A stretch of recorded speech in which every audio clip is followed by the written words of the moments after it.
עדנה, עדנה, את ברחת. נכון שאת ברחת? תגידי את האמת.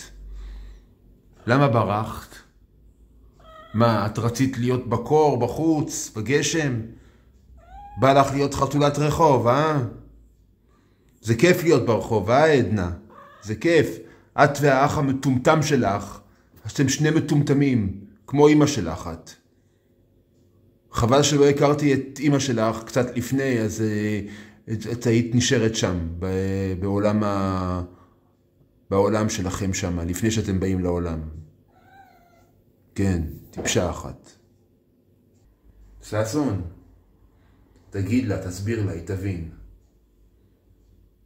ששון, אתה חמוד, ששון. אתה חתול טוב, אתה חמוד, אתה חכם. בטח, מה, איזו שאלה, מה, אתה אחד החכמים ביותר בעולם. מרוב חוכמה, אתה לא עושה שום דבר. הנה עגל, זה מה שיש לך. תסתכל עליי. תסתכל. ככה מתנהגים? כן, אתה שומע את עדנה?